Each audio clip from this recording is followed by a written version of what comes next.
जय हिंद मित्रांनो, नेहमीप्रमाणे आपण युवा शक्ती अर्थात यूथ पॉवर एक किरण ज्ञानाचा शोध विद्यार्थ्याच्या गुणाचा या क्रमांतर्गत आज आपण जे विद्यार्थी मित्र शिक्षण घेत आहेत त्यांच्यासाठी हा खास व्हिडिओ आणि विशेष म्हणजे आजचा खूप महत्त्वाचा विषय आहे मित्रांनो। आजचा महत्त्वाचा विषय म्हणजे आपले आईवडील आपल्याला जे काम सांगतात त्याच्यातून होणारे आपल्याला अभ्यासासाठी फायदे। तर महत्त्वाचा विषय खूप आहे विद्यार्थी मित्रांनो, तो नक्की आत्मसात करण्याचा प्रयत्न करा, कारण हा विषय मांडण्याचं एकच उद्देश की अनेक विद्यार्थी मित्राच्या अशा मनामध्ये शंका निर्माण झालेली आहे की आईवडिलांनी सांगितलेल्या कामामुळे आपला अभ्यास बुडतो, त्याचा आपल्या अभ्यासावर परिणाम होतो। तर या विषयाला अनुसरूनच आजचा खूप महत्त्वाचा व्हिडिओ आहे मित्रांनो, नक्की बघा। तर चला आपण त्यामधील जे तत्व आहे, आईवडिलांनी काम सांगितल्यानंतर अभ्यास बुडतो की नाही बुडतो या विषयावर संवाद साधूया। तर मित्रांनो, नक्कीच सर्वप्रथम हे सर्व स्पष्टीकरण सांगण्याआधी मी तुम्हाला निश्चित सांगतो की जो तुमच्या मनामध्ये आईवडिलांनी जे काम सांगितले त्यामुळे अभ्यास बुडतो हा जो भ्रमाचा भोपळा तयार झालेला आहे, तर तो नक्कीच चुकीचा आहे हे ठाम सांगू शकतो। आता असं मी का सांगतो याचे मी थोडक्यात कारण सांगतो, स्पष्टीकरण सांगतो। याचं एकच कारण, ज्या ज्या विद्यार्थ्याच्या मनामध्ये असं भ्रम निर्माण झालेला आहे की घरच्यांनी काम सांगितल्यानंतर आपला अभ्यास बुडतो, अभ्यासाचं नुकसान होतं, तर तसं नाही मित्रांनो। तर त्याचं एकच मुख्य कारण, तर दोन्ही बाजूनी विचार करूया आपण। प्रथम आपण बघूया की अभ्यासावर परिणाम होतो की नाही होत। तर सर्वप्रथम नंबर 1 पॉइंट मित्रांनो, घरच्यांनी काम सांगितल्यानंतर त्याचा अभ्यासावर परिणाम होत नाही। नंबर 2, घरचे जे काम सांगतात त्याचं कामाचं स्वरूप विचार करता परिणाम का होत नाही याच्यावर चर्चा करूया। तर उदाहरणार्थ, तुम्हाला जर एखाद्या दुकानातून काही सामान आणण्यास सांगितले तर आपल्याला होणारा फायदा बघा। गणितासारखा आकडेमोड करणारा विषय आपल्याला त्या ठिकाणी प्रत्यक्ष फील्डवर जाऊन शिकायला मिळतो। तर तुम्हीच विचार करा मित्रांनो, हे घरच्यांनी सांगितलेलं काम फायद्याचं आहे की तोट्याचं आहे? तर माझ्या मते जर दुकानात जाऊन आपण वेगवेगळ्या वस्तू खरेदी करतो, त्या माध्यमातून आपल्याला प्रत्यक्ष यावर एक ज्ञान प्राप्त होतं, पायाभूत गणित शिकायला मिळतं, आपलं गणित पक्क होतं, तर घरच्यांनी हे सांगितलेलं काम अभ्यासात अडथळा आणणार नाही। त्यानंतर दुसरं एक काम घेऊया मित्रांनो, घरच्यांनी जर आपल्याला शेतामध्ये व्यावहारिक ज्ञानाचा विचार करता शेतीमधील कामं सांगितले, तर आपल्याला शेतीमध्ये जे वेगवेगळी कामं असतात, उदाहरणार्थ शेतामध्ये गेल्यानंतर शेतामध्ये वखर मारण्याचे काम, त्यानंतर कपाशी लावण्याचे काम, तर याच्यातून सुद्धा आपल्याला फायदा होतो मित्रांनो।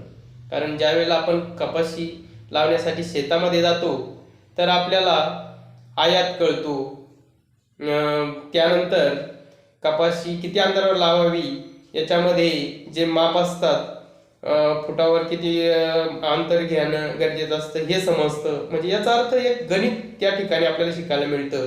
त्यानंतर ज्या वेळेला आपण शेतामध्ये वेगवेगळे जे कापूस लावल्यानंतर, कापूस आल्यानंतर शेतामध्ये नंतरच्या कालखंडामध्ये कापूस वेचण्यासाठी जातो, तर आपल्याला हे समजतं की प्रत्यक्ष आपल्याला कापड कसं तयार होतं, यासाठी लागणारा कच्चा माल आपल्याला कुठून मिळतो आणि कापसाची जी वाढ असते याचं ज्ञान प्राप्त होत असतं। म्हणून हा सुद्धा अभ्यासाचाच भाग आहे आणि तो आपल्याला प्रत्यक्ष पुस्तकात न वाचता प्रत्यक्ष त्या ठिकाणी जाऊन अभ्यासाला मिळतो। म्हणून या ठिकाणी घरच्यांनी हे जे काम सांगितलं त्यातून सुद्धा आपल्याला अभ्यास करायला मिळतो। त्यानंतर मित्रांनो, आपल्या घरी ग्रामीण भागामध्ये शेरी बाग सोडता ग्रामीण भागामध्ये जे जनावरे पाळलेले असतात घरचे त्यांना चारा पाणी करायला सांगतात. तर यातून सुद्धा आपल्याला जर कृषी विभागात क्षेत्रात आपल्याला जर कृषीचा कोर्स करायचा असेल तर हे पायाभूत ज्ञान आधीच आपल्याला मिळालेलं असतं, किंवा शेतीपूरक जोडधंदा जर करण्याची वेळ आपल्यावर आली तर आधीच आपल्याला त्याचं यावरील ज्ञान प्राप्त असतं आणि तो कोर्स करणे किंवा या क्षेत्रात आपल्याला जोडधंदा व्यवसाय किंवा बिझनेस उद्योगधंदे त्या क्षेत्रामधले करायला मदत होते. म्हणून हे सुद्धा काम घरच्यांनी सांगितलेलं आपल्याला योग्यच आहे. तर ते अभ्यासाचाच एक भाग आहे, म्हणून त्याचा सुद्धा अभ्यासावर परिणाम होत नाही मित्रांनो.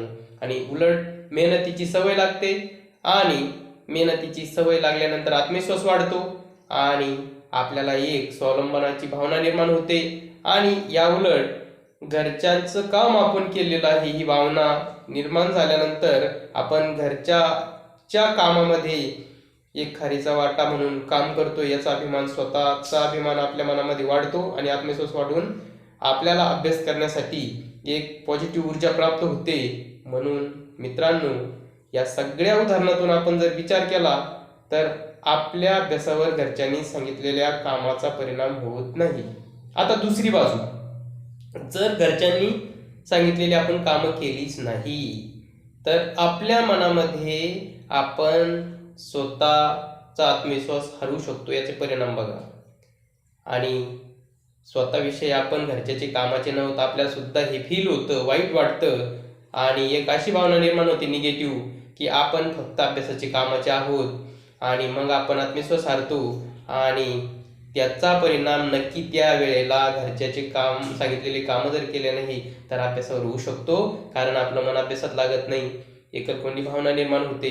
आपण घरच्याचे कामाचे नाही फक्त अभ्यासच करतो आणि एखाद्या वेळेला छोटा अपयश जर आलं अभ्यासात तर आपल्याला स्वतःचा राग निर्माण होतो आणि नक्कीच त्यावेळेला याचा परिणाम अभ्यासावर होतो मित्रांनो. म्हणून घरच्यांनी सांगितलेली कामं हे योग्यच असतात.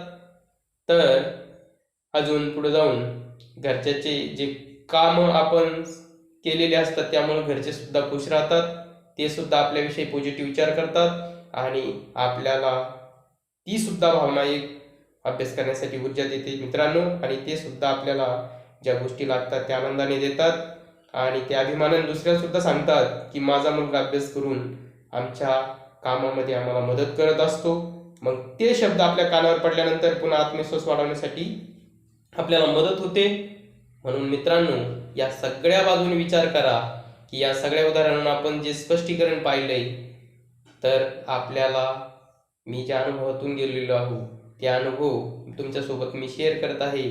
तर या सगळ्या गोष्टीचा आपल्या मनावर नकळत परिणाम होतो आणि आपली ऊर्जा आपल्या मनावर आपण ठरवू शकतो की आपल्याला निगेटिव्ह ऊर्जा घ्यायची पॉझिटिव्ह घ्यायची. तर नक्कीच या सगळ्या उदाहरणाचा विचार करता एक स्पष्ट होतं की घरच्यांनी सांगितलेली कामं उपयोगाची असतात, अभ्यासात मदत करणारी असतात, आत्मविश्वास वाढवणारी असतात. म्हणून नक्की तुम्ही पण घरच्याला मदत करा, तुमचं शिक्षण पण पूर्ण करा आणि आपला अभ्यासक्रम पूर्ण करता करता घरच्याला नक्की मदत करायला शिका. यातून तुमचा फायदाच होणार आहे, नुकसान अजिबात होणार नाही.